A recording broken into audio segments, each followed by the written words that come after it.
Alors, on quitte le jeune public, mais on reste dans l'émerveillement, puisqu'on va parler de cinéma avec Aurélia. Bonsoir Aurélia. Bonsoir. Merci de prendre un peu de temps pour venir te présenter et présenter la section. Alors, est-ce que tu peux d'abord nous dire qui tu es et c'est quoi ton rôle à la médiathèque ? Oui, alors bonsoir, donc je suis Aurélia, je travaille en section cinéma et je m'occupe plus particulièrement de l'action culturelle cinéma. Et donc, comme mes autres collègues de la section, j'achète des collections cinéma, donc DVD, revues, livres. Nous les mettons en place après les avoir ce qu'on appelle équipés, c'est-à-dire mis à disposition physiquement, mis des étiquettes, protégés par des films plastiques éventuellement pour les plus fragiles d'entre eux. Et donc, nous les mettons à disposition et puis nous les valorisons, c'est-à-dire à travers des sélections thématiques, à travers des événements culturels, à travers des bibliographies. Voilà. Alors moi, ma première question qui me vient, c'est quoi tes critères de choix ? Est-ce que tu peux tout prendre ? Est-ce que tu peux tout avoir dans ta section ? Ou alors comment est-ce que tu choisis ? Alors déjà, dans notre bibliothèque Françoise Sagan, nous avons la chance d'avoir quand même un budget conséquent, ce qui permet d'avoir vraiment une grande diversité. Or, c'est vraiment l'objectif recherché de pouvoir refléter la diversité des genres cinématographiques, d'avoir aussi bien des classiques du cinéma que des choses très récentes, d'avoir aussi bien du cinéma d'auteur que des films populaires, des comédies, voilà, une grande diversité. Et le budget nous permet donc de choisir, mais sans avoir des dilemmes à chaque fois. À chaque fois, on essaye d'équilibrer entre les genres, c'est important. Et on essaye aussi d'aller à la fois vers ce que le public attend, ce qui a marché en salle par exemple, et à la fois proposer des choses plus de niche, plus confidentielles qu'on va mettre en avant. Alors aujourd'hui, tu pourrais dire par exemple que tu arrives à balayer tous les genres cinématographiques presque. Nous essayons et pour cela, nous avons aussi une sorte de guide de charte, si on peut dire, qui s'appelle la politique documentaire, qui nous aide à travers des indicateurs chiffrés à respecter les grands équilibres et à développer éventuellement des spécificités. Oui, parce que je me dis, imaginons il y a un réalisateur ou une réalisatrice que tu ne supportes pas, que tu ne peux pas supporter, est-ce que quand même tu vas mettre en avant ce film, est-ce que tu vas séparer l'œuvre de l'auteur ? Alors, si on a des réserves personnelles, finalement, on n'écoute pas forcément ça, mais on n'est pas obligé non plus de mettre en avant, mais on achète, on ne fait pas de censure a priori, mais effectivement, ce qu'on peut faire, c'est faire les sélections qui mettent plus ou moins en avant des choses qui nous plaisent ou qu'on a envie de défendre. Quelle est l'importance d'une section cinéma face aux plateformes de streaming ? Alors déjà, on peut se dire, les usagers eux-mêmes nous disent que les plateformes de streaming, pour avoir vraiment une diversité équivalente à celle que nous on peut offrir, il faut s'abonner à plusieurs plateformes. Donc d'un point de vue même ne serait-ce que financier, c'est pas si intéressant que ça de s'en tenir aux plateformes, parce que pour avoir une grande diversité, il faut s'abonner à plusieurs. Nous, on a une offre qui est effectivement à 61 € par an, mais on a tout de suite cette diversité. On a aussi bien des documentaires que des films de fiction. Pour retrouver une grande diversité, les usagers eux-mêmes nous disent qu'ils doivent s'abonner à plusieurs plateformes et finalement, au niveau financier, c'est presque aussi cher. Ensuite, il y a aussi l'argument écologique qui est très important. C'est-à-dire ? Donc, en fait, le streaming, on sait que ça a un grand impact en termes de bilan carbone. En 2019, ça avait été évalué à 300 millions de tonnes de CO2. Et donc, comparativement, la bibliothèque, même si il n'existe pas d'études comparatives à ce jour, la bibliothèque qui nous permet de faire circuler des DVD comme des biens communs et donc de mutualiser, partager leur utilisation, la bibliothèque est forcément plus écologique, même si nous avons quand même quelques impacts en termes de livraison ou d'utilisation du plastique ou de boîtiers plastiques, et un impact que d'ailleurs nous essayons, les bibliothécaires essayent toujours de réduire. Et ben cet impact forcément est moindre que celui du streaming. Et au sujet du streaming, si ce sujet vous intéresse, je vous recommande un documentaire qui s'appelle Frankenstream et qui est disponible sur Arte TV gratuitement. Moi j'avais une question, c'est est-ce que le cinéma t'émerveille toujours ? Est-ce que tu arrives tout le temps à être émerveillé avec toute ton expérience ? Est-ce que le cinéma t'émerveille toujours aujourd'hui ? Ben oui, bien sûr, il m'émerveille toujours et je vais au cinéma et je ressens des émotions intenses. Les DVD de la médiathèque aussi me procurent ces émotions pour tous les films que j'ai ratés et que je rattrape en DVD. Donc je suis pas du tout blasée par ça. Au contraire, ça stimule aussi la curiosité et ça permet d'aller vers des genres vers lesquels on serait pas allé spontanément, surtout en payant un billet d'entrée dans une salle. Est-ce que vous adaptez aussi à l'audience, aux DVD qui sont le plus empruntés pour faire vos choix ? Est-ce que vous adaptez à la réussite peut-être de certains ? Oui, bien sûr, ça fait partie des critères objectifs dont on parlait quand je parlais de la politique documentaire. Ça s'appelle le taux de rotation, donc le taux d'emprunt des films. Il est scruté chaque année pour voir ce qui marche moins. Et donc effectivement, on s'appuie, ça nous permet, mais c'est pas du tout le seul critère, mais c'est un critère indispensable en fait, de répondre quand même à la demande, aux attentes du public. Parce que malgré qu'un film qui ne marche pas très bien ne peut pas non plus être trop mis en avant. C'est-à-dire qu'il faut quand même que le film ait une audience aussi. Alors oui, parce qu'en fait, on est obligé de se séparer d'une partie de nos collections chaque année, pour des questions de renouvellement, pour des questions de place aussi. Et donc, effectivement, on est contraint de se séparer, parfois contre cœur, de choses qui ne marchent pas. Mais justement, on essaye aussi de donner des secondes chances à ce qui ne marche pas en les mettant en avant à travers des sélections, si on pense que ça en vaut la peine. Il t'est déjà arrivé d'avoir des incompréhensions sur un film qui ne marche pas et que tu dois te séparer Alors, c'est vrai que ça arrive. Souvent, c'est des petits films d'auteurs qui n'ont pas trop fonctionné et qui ont déjà une dizaine d'années, par exemple. Et là, effectivement, on comprend qu'ils sont un peu tombés dans l'oubli. Donc, encore une fois, on peut essayer une seconde chance. Et après, si vraiment ils ne trouvent pas preneur, eh bien, on s'en sépare. Mais on a maintenant une réserve centrale qui permet... avant, il y avait les livres uniquement qui étaient envoyés dans cette réserve centrale. Maintenant, les DVD aussi sont envoyés à cette réserve. Donc, pour tous ces DVD qui sont un petit peu plus confidentiels, on peut les demander à la réserve centrale et les faire venir dans la médiathèque de son choix, la plus proche de son domicile.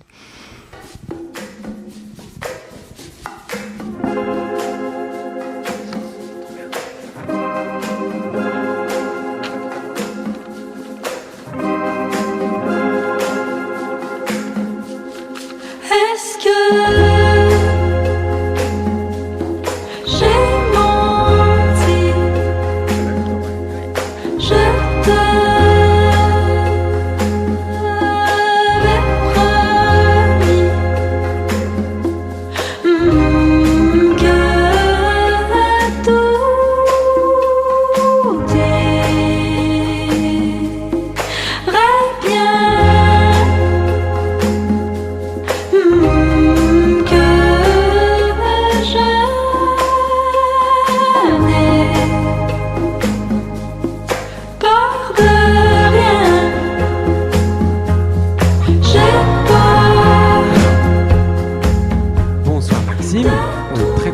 recevoir sur Canal Sagan. Bonsoir Julien. Je suis très content d'être sur ce plateau.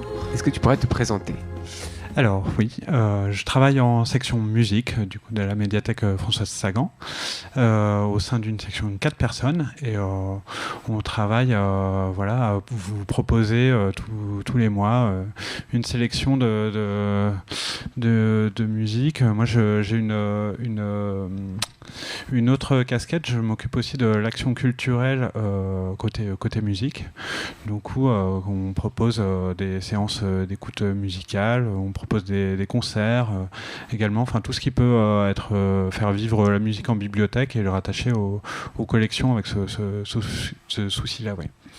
Alors quel est cet album qu'on écoute depuis le début ? Alors, c'est un album d'une jeune chanteuse québécoise qui s'appelle Chloé Pelgag, qui est très connue au Québec, hein, qui a reçu de nombreux prix, pour ça les prix Félix, qui serait l'équivalent des victoires de la musique en France. Ça, c'est son 4e album, Abracadabra, qui est sorti il y a quelques semaines de ça, et qu'on a placé dans notre sélection du mois de décembre. Alors, ça me fait particulièrement plaisir que tu aies choisi ce morceau-là qu'on vient d'entendre, qui s'appelle Lettre à une jeune poète, donc oui, voilà, qui fait évidemment référence à la lettre à un jeune poète de Rilke, mais elle s'adresse en fait, la jeune poète en question, c'est sa fille, à qui elle adresse voilà les souhaits de bonheur dans la vie, malgré tout ce qui peut se passer de pas très chouette. Et oui, je suis assez content que tu mettes cette musique-là, parce que j'en profite pour saluer à titre tout à fait personnel mon frère et son amoureuse, qui sont parents depuis quelques jours. Donc voilà, je leur dédie cette chanson. Pourquoi, au-delà de ce titre, cet album t'a marqué ? En fait, Chloé Pelgag, elle a un univers quand même qui est vraiment très particulier, qu'on entend assez peu dans la pop francophone, quoi. Produite en France en tout cas. Vous avez vu, enfin, on a entendu un autre morceau, je crois que c'était Libre, hein, que tu passais en début de plateau. C'est une musique qui a une grande amplitude, qui est très libre aussi. On a l'impression qu'elle peut aller un peu où elle veut, cette Chloé Pelgag. Elle maîtrise vraiment parfaitement son sujet, le sens de la mélodie. Et moi je trouve qu'elle écrit ses chansons un peu comme on peindrait vraiment un grand tableau, quoi. C'est une espèce de grande fresque comme ça, très, très inattendue, très, très délicate et un peu farfelue aussi. Enfin, elle a un univers vraiment singulier. Oui, j'allais dire, son univers est aussi très farfelu, malgré la profondeur de ce texte. Elle joue avec le côté aussi farfelu de son univers, des graphiques de ses albums. Comment tu décrirais son univers ? Déjà c'est très poétique. Hein, elle a une écriture vraiment très, très intéressante. Elle travaille. C'est quelqu'un qui s'est formé un peu en autodidacte, hein, aussi. Elle n'a pas forcément elle n'a pas forcément grandi dans une famille de musiciens. Et pour autant, son frère, lui, est également musicien. Il a un projet qui s'appelle Flore Laurentienne. Son frère s'appelle Mathieu Pelgag, voilà, qui lui évolue plus dans l'électronique ambiante, et enfin instrumentale même plutôt. Et c'est marrant, tous les deux se sont retrouvés à développer des univers bien à eux. Qu'est-ce qu'on peut dire de Chloé Pelgag? Son univers, oui, il est froid et coloré, quoi, je dirais, en même temps. Et alors, comment un album se retrouve dans le top 5 à 7 de chaque mois? Comment ça marche? Alors, le top 5 à 7, c'est une sélection donc, qu'on propose au public tous les mois, comme son nom l'indique, de 5 à 7 disques qu'on a reçus parmi la petite centaine, en gros, de disques qu'on achète par mois, avec mes trois autres collègues, tout genre confondus. Donc, parmi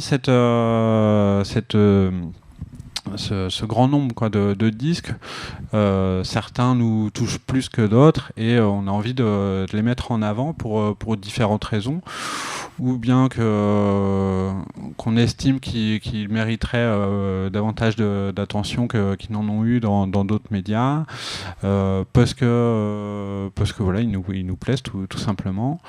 On a quand même aussi le souci de chaque mois avoir une sélection qui diffère d'un mois sur l'autre. On va pas mettre tous les styles similaires d'un mois sur l'autre. On essaie d'être un peu représentatif quand même de l'hétérogénéité de la collection, quoi.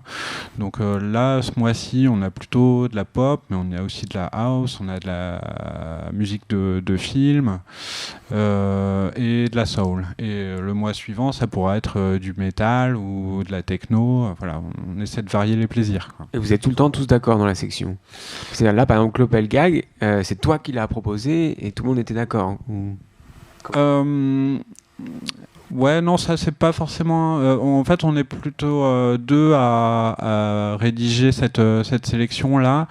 Il n'y a pas forcément de comité de rédaction, si tu veux, des tops. En revanche, ce qui se passe, oui, c'est qu'au moment des achats de disques, on peut discuter de l'intérêt de tel ou tel artiste, ouais. Mais ça se retrouve pas forcément sur le top 5 à 7, qui est un peu à part. Là, c'est vraiment, ça serait plutôt des coups de cœur personnels, quoi, qui participent pleinement de ce que disait Aurélia tout à l'heure. Là, on est plutôt sur les coups de cœur. Voilà. Est-ce qu'il y a un autre album qui t'a marqué ce mois-ci? Quel est ton autre coup de cœur, peut-être? Y en a pas mal. En vérité, la musique, c'est toujours un plaisir renouvelé. En plus, on a la chance comme ça d'avoir, nous aussi, un budget relativement confortable qui nous permet d'acheter pas mal de titres et de découvrir, nous aussi, plein d'artistes qu'on a envie de faire connaître. Qu'est-ce qu'on a proposé? Alors, c'est plutôt ma collègue qui en parlait là. Mais il y a un disque d'un projet assez intéressant qui s'appelle Bacchante. C'est un quatuor français, quatre femmes françaises qui viennent plutôt de la scène underground et qui font un projet autour du chant un peu médiéval. C'est assez curieux dit comme ça, mais c'est vraiment très intéressant. Elle développe une texture sonore assez intrigante et plutôt moderne, en fait, contrairement à ce qu'on pourrait croire. Et en plus de toute cette sélection, il y a une action culturelle de la section musique qui parfois organise des concerts et de performances. Et nous, on avait assisté à une performance de Nova Materia. Ça arrive régulièrement, ça? Alors, Nova Materia, c'est du coup un duo franco-chilien qu'on a invité effectivement pour cette nouvelle édition de Monte le Son, qui est un festival organisé par les bibliothèques de Paris. C'est pas propre à Sagan, c'est du coup toutes les bibliothèques qui disposent d'un fonds musique peuvent participer à ce festival qui a lieu, donc qui vient de se terminer. Là, on a une belle édition qui a lieu au mois de novembre et début décembre et qui propose une vingtaine de concerts du coup, dans les bibliothèques concernées tout le mois de novembre qui sont gratuits avec un thème commun qu'on décide de façon collégiale entre les différentes discothèques. Cette année, on était parti plutôt sur la forme. Du coup, ce sont des duos qui ont été programmés dans toutes les bibliothèques. Nous, on avait envie de programmer Nova Materia parce que ça correspond aussi un peu à notre fond musical. Donc là, c'est la spécificité de notre fond, quoi. Il y a pas mal de musique expérimentale, électronique, post-punk, etc. Et Nova Materia, eux, sur leur dernier projet, proposaient une espèce d'immersion dans une forêt du Mexique, dans une ancienne cité maya qui s'appelle Expuril. Et ils sont partis quelques mois là-bas pour enregistrer, faire ce qu'on appelle du field recordings, pour enregistrer des ambiances un peu mystiques qu'on peut trouver là-bas avec des bruits d'animaux, etc. Et ils se contentent pas de ça, ils restituent ça après en concert avec tout un instrumentarium assez développé. Et voilà, ils étaient là dans cette salle même il y a quelques quelques semaines de ça, avec une centaine de personnes qui ont pu découvrir leur travail. Et vous avez reproduit cette ambiance immersive, parce qu'ils étaient tout au milieu, c'est ça, tout le monde était assis sur des coussins. Oui, ça faisait un peu rituel chamanique, Oui. Quand même. Il y avait Exactement. quelque chose de cet ordre-là, je crois. Oui, on est ressorti peut-être un peu transformé de cette expérience-là. Je dirais que c'était presque plus une expérience qu'un concert, en fait. Eh bien, merci beaucoup Maxime pour ton intervention. Écoutez le top 5 à 7 et venez à la médiathèque et écoutez Radio Paradis. Merci, bonne soirée.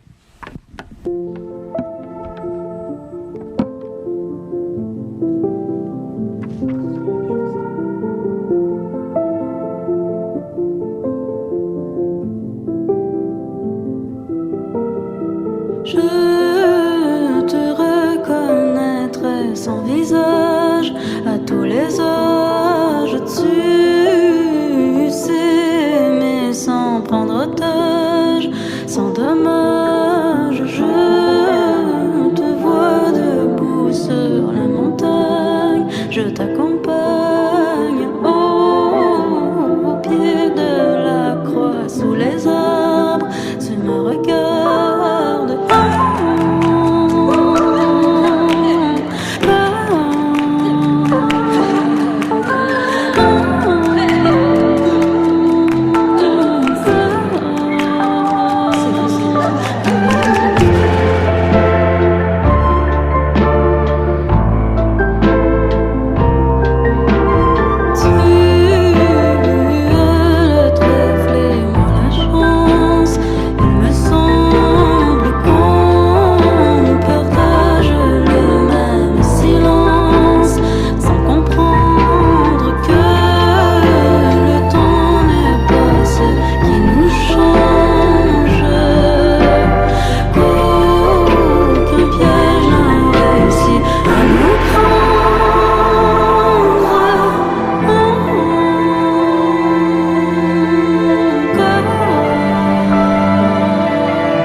Mm-hmm.